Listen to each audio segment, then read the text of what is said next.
Demain, faudrait aller manger chez ma mère. Hey, ça fait déjà 10 ans. Ouais, je sais, puis ça m'écœure. Puis on dirait que ça s'est passé hier. Penses-tu que j'ai le goût d'y aller, moi? 10 ans. Si t'as pas le goût sacrament, on n'ira pas, hein. Deux conversations qui s'entrecroisent, quatre personnages figés dans leur malheur. Michel Tremblay propose dans À toi pour toujours, ta Marie-Lou, un portrait de famille sans concession au thème universel.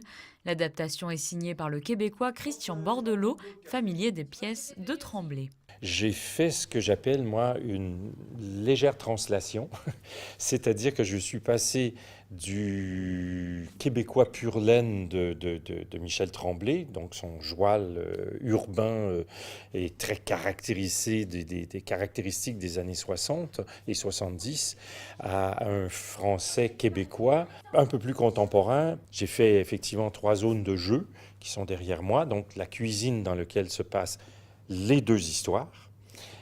Mais pour moi, les parents, comme ils sont morts, ils sont dans la tête de Manon, qui est restée la gardienne du temple.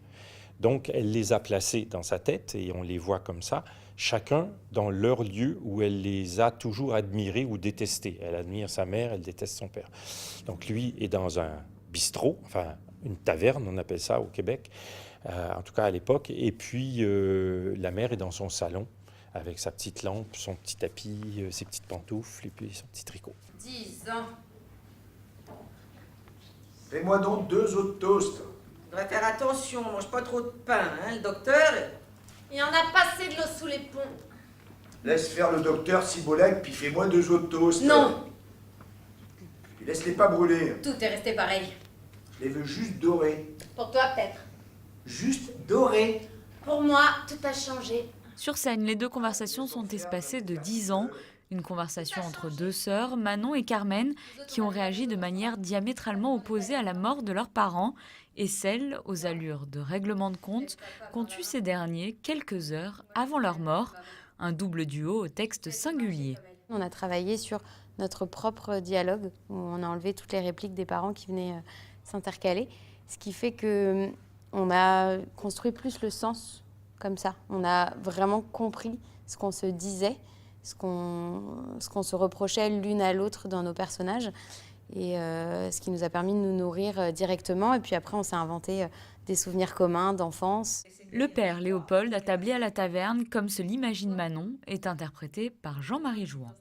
C'est quelqu'un qui est prisonnier de sa misère, qui n'est pas que matérielle, qui est aussi et surtout affective, intellectuelle, spirituelle. Sa vie la résume en quelque sorte dans sa situation. C'est toute ta tabarnak de vie à faire la même tabarnak d'affaires en arrière de la même tabarnak de machine toute ta vie.